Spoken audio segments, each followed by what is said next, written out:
Alors, on va faire la révision pour la définition d'un point de vue de l'articulation des consonnes. On va suivre la grille que vous avez là en espagnol, mais avec l'adaptation que nous venons de faire avec le terme en français. Comme ça, j'espère que vous aurez voilà, une définition plus ou moins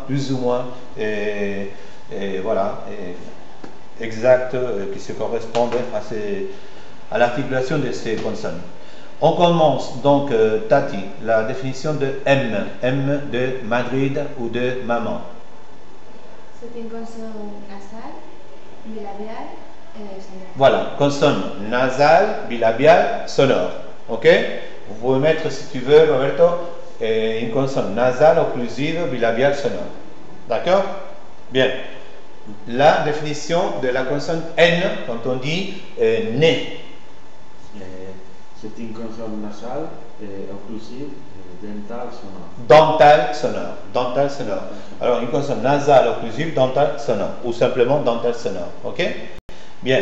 Ñ de Espagne, de oignon. Tati.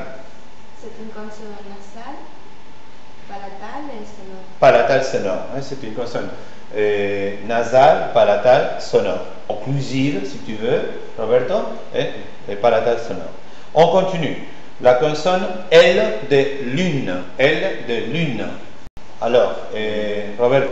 C'est une consonne orale, liquide, Liquide. latérale et sonore. Et dentale, sonore. Dentale, latérale, dentale, sonore. Ok?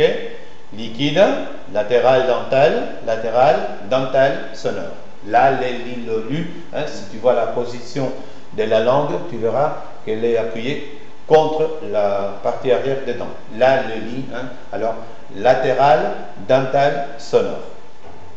Bien.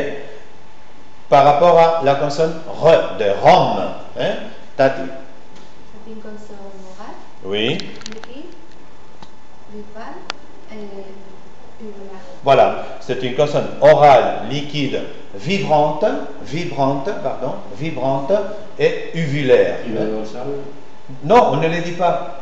Je t'avais dit qu'on va modifier quelques expressions parce que sinon il y a voilà, une différence de définition. Oui, alors c'est voilà, une consonne liquide, vibrante, uvulaire. D'accord?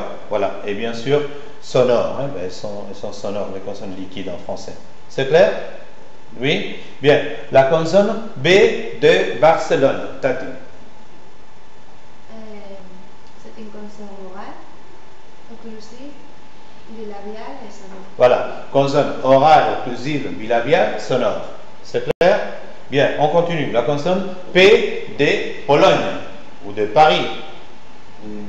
C'est une consonne orale, occlusive, bilabiale, sourde. Sourde. Bien. La consonne D de demain.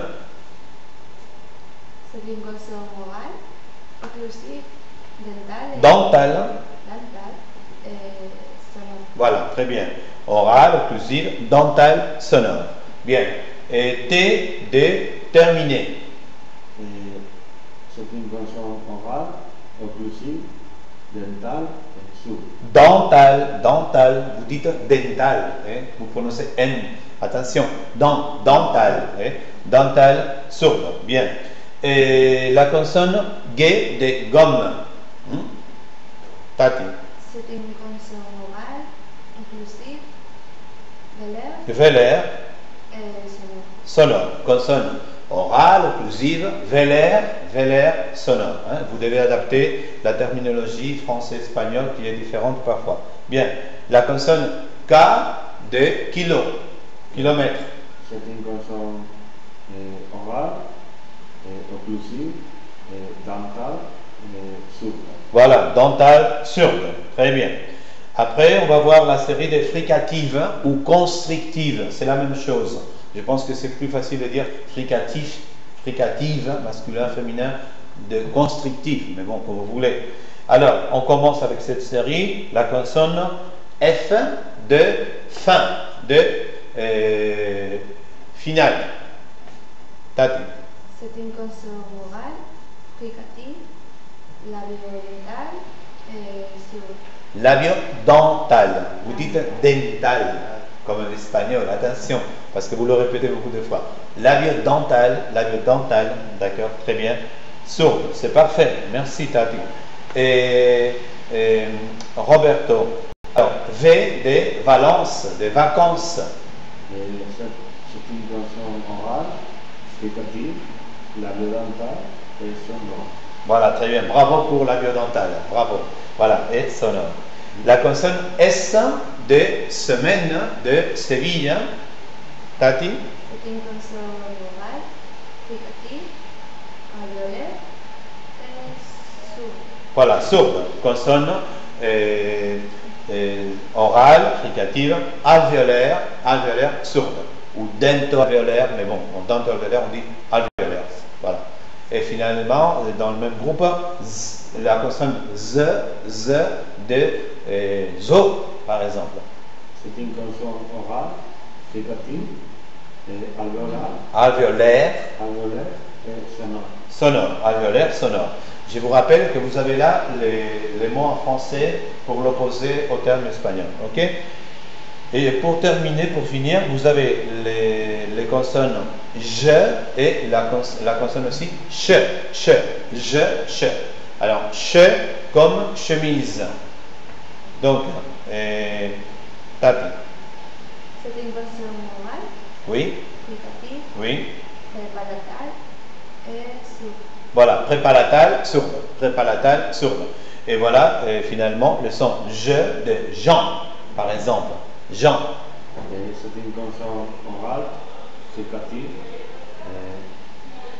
prépalatale et sonore. Voilà, très bien. D'accord? Vous avez compris plus ou moins la manière de faire la définition? Voilà. Alors, vous devez respecter cet ordre, ok? Parce que sinon, c'est une confusion. Si vous dites les traits distinctifs d'une manière, voilà, comme ça, libre, et vous risquez de vous tromper. Donc, il faut suivre cet ordre, comme ça, et vous le ferez d'une manière plus mécanique, et ça sera plus facile pour vous. Je vous rappelle qu'il y aura une question où je vous poserai justement, où je vous demanderai la définition d'un point de vue de l'articulation des consonnes. Alors, vous avez intérêt à bien étudier et apprendre ça. D'accord? Je suis désolé parce que je vous ai donné, voilà, des grilles en français, des grilles en espagnol, mais j'espère qu'avec voilà, cette fusion qu'on a fait, ce sera plus facile pour vous. Ok?